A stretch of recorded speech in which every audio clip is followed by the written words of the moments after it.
ये मन के अनुसार चलने पर हम प्रकृतिजन्य भोगों को ही प्राप्त होंगे, क्योंकि ये मन प्रकृति का ही है। हमारा और मन से बहुत बिलगाव है, बहुत अंतराय है। हम चैतन्य घन प्रभु के स्वरूप ही हैं और ये मन पांच ज्ञानेंद्रियों के साथ प्रकृति में विचरण करने वाला प्रकृति का ही अंश है। अगर हमारा कोई ठग सलाहकार हो तो हमारी यात्रा कैसे अच्छी हो सकती है? वो तो वहीं ले जाएगा जहां हमें ठग लिया जाए। तो इस मन के साथ शब्द स्पर्श रूप रस गंध, काम क्रोध मद लोभ मोह मत्सर, ये सब इसके इशारे पर खड़े हैं और ये ठग मन हमको ऐसी ही सलाह देता है जहां हमें लुटवा देता है। हमारी सत्यता, हमारी पवित्रता, हमारी जितेंद्रियता, हमारा धैर्य, हमारी पुण्य, ये विवेक विचार, ये सब लूट लेने वाले ठग हैं। अगर हम सावधान नहीं रहे तो हमारा मन ही हमको नष्ट कर देता है। इसलिए मन की प्रत्येक स्फुरणा, मन के प्रत्येक संकल्प पर उपासक की बड़ी सूक्ष्म दृष्टि रहती है और उस मन की स्फुरणा और संकल्प को गुरुदेव, आचार्य, आराध्य देव, एक ही बात है, इनकी वाणी से वो देखता है कि कहीं वाणी के विरुद्ध स्फुरणा तो नहीं हुई, कहीं वाणी के विरुद्ध आचरण का संकल्प तो नहीं बना। यदि चतुर उपासक इनकी जांच करता रहे और इनको डांटता रहे, मन पांच ज्ञानेंद्रियों को स्वतंत्र रूप से विषयों का संयोग न होने दे, शास्त्र मर्यादा गुरु आज्ञा के अनुसार चले, तो इसी जन्म में उसे दुर्लभ वस्तु प्राप्त हो जाती है। अपने लोगों की इतनी नीची धरा हो गई है कि हमें दुर्लभ वस्तु प्राप्ति की चाह ही नहीं रह गई। जैसे एक गरीब आदमी मांगेगा तो क्या मांगेगा? एक साल का भोजन की व्यवस्था कोई कर दे, क्योंकि इतना ही उसका विचार है। तो हम प्रकृति में फंसकर इतनी नीच वृत्ति वाले बन गए कि हम अगर भगवान से भी मांगेंगे तो इंद्रियों के विषय ही मांगेंगे। हमें भोगने के लिए भोग दे दीजिए और भोग योग्य शरीर कर दीजिए। ये हमारी निकृष्टता। स्वयं सुख राशि चैतन्य घन परमात्मा का अंश प्रकृति के संयोग से इतना नीच प्रवृत्ति का हो गया कि वो अपने आराध्य देव, अपने स्वरूप का विस्मरण करके क्षुद्र विषयों में, जैसे आज तक किसी की ओष्कण चाटने से प्यास नहीं बुझी, ऐसे ही चाहे जितना विश्व के भोग भोग लो, तुम्हारी कामना, तुम्हारी तृष्णा कभी शांत नहीं हो सकती। ये तभी शांत होगी जब अविरल भक्ति की धारा में आप अवगाहन करोगे। एक जीवन ये दे दो प्रभु को। ये मनमानी आचरण, मन की स्फुरणा और संकल्प के अनुसार चलना, ये आपको प्रभु से विमुख किए हुए। मान लीजिए इसमें तीन गुणों का प्रभाव पड़ता रहता है।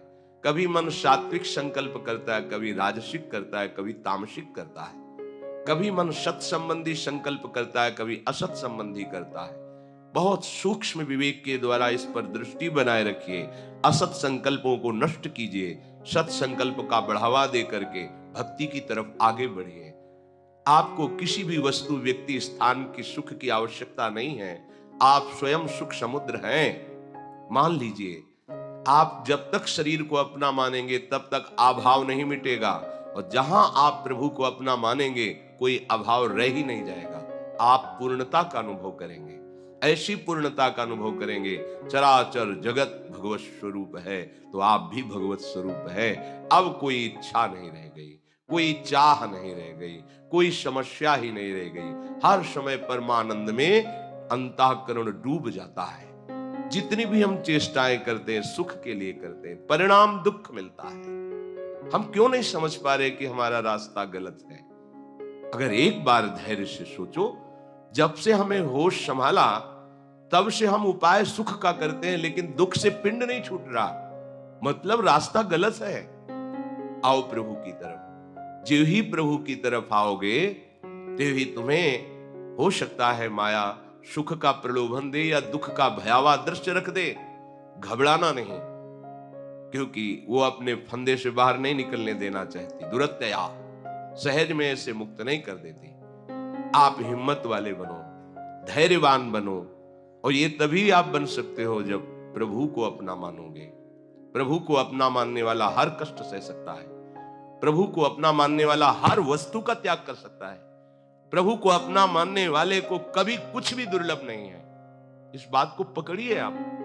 केवल प्रभु को अपना मानने वाले को सदगति उसके करतल में रहती है, उसके हाथ में सदगति है। इसलिए भगवान कृपा करके कह रहे हैं, बहुनाम जन्मनामन्ते ज्ञानवान माम प्रपद्यते वासुदेवः सर्वमिति स महात्मा सुदुर्लभः। बहुत जन्मों की साधना के परिणाम रूप वो मेरी शरण में होकर के जान पाता है कि केवल भगवान ही भगवान है। भगवान अपने को त्रिगुण माया का पर्दा लगाकर ढके हुए यही है, हमारे पास है, हमारे सामने है, पर हमारे नेत्रों में पर्दा लग गया है त्रिगुण माया का। आप निरंतर प्रभु का आश्रय लेकर नाम जप कीजिए, आपकी स्थिति बदल जाएगी। पूज्य श्री भाई जी महाराज, राधा माधो बसी रहे ही महानीत्य ललाम, मुख निर्तत नित नव मधुर, राधा माधो नाम, राधा माधो प्रेम रस सुधा दिव्य सुमहान, स्वसुख वासना रहित चित करत निरंतर पान। निष्कामति बहुत दुर्लभ है। बुद्धि में कोई कामना ही न रह जाए और सबके प्रति सुख देने का भाव आ जाए, ये रसोपासना के उपासक की नींव है। अपनी दिनचर्या ऐसी बना लो कि कम से कम खर्चे में जाए, प्रकृति से तुम्हारा कम संबंध हो।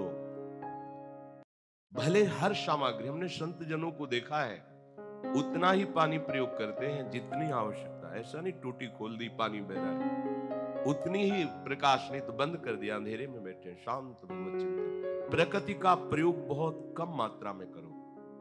प्रार्थना मान लीजिए, आप प्रकृति के स्वामी बन करके भोग करेंगे तो आपको अपनी दासता से वो मुक्त नहीं होने देगी। प्रकृति अपना गुलाम बना के रखेगी आपको। उतना ही भोजन, उतना ही वस्त्र, जितना हमारे जीवन के लिए आवश्यक है, बस प्रकृति से दूर रहो। जितना आवश्यक है उतना स्वीकार करो। प्रकृति से दूर रहने का मतलब हर समय आवश्यकता हमें प्रिया प्रीतम की है, इसलिए हमें उनके चिंतन में रहना, प्रिया प्रीतम के नजदीक रहना है। और अगर प्रकृति के भोक्ता बने तो फिर प्रकृति तुम्हें गुलाम बना लेगी, वो अपनी दासता से मुक्त नहीं होने देगी। जितना आवश्यक है उतना। अगर आप पैदल चल लेते हो, आपका स्वास्थ्य ठीक है, तो आप पैदल चलने की चेष्टा करें। वाहन रिक्शा करने की जरूरत नहीं है। 10 मिनट पहले चलिए, आपका शरीर स्वस्थ रहेगा, भजन बनता रहेगा। अकेले चल रहे झूमते हुए, कोई पद गुनगुना रहे, नाम चिंतन करें, या 1-2 साधक साथ चल रहे, नाम जप कर रहे। जरूरी है 4 कदम जाना है, रिक्शा में बैठ जाओ। इतना शरीर को सुकुमार कर लिए हो, प्रकृति का वार सहने की ताकत नहीं रह गई। आप सच्ची मानिए, जितना आप प्रकृति का सुख भोगेंगे उतने प्रकृति आपको दबा देगी। गंगा के किनारे रहते थे, 10 वर्ष, हमें याद नहीं कभी जुकाम हुआ होगा। 3 टाइम गंगा स्नान होता।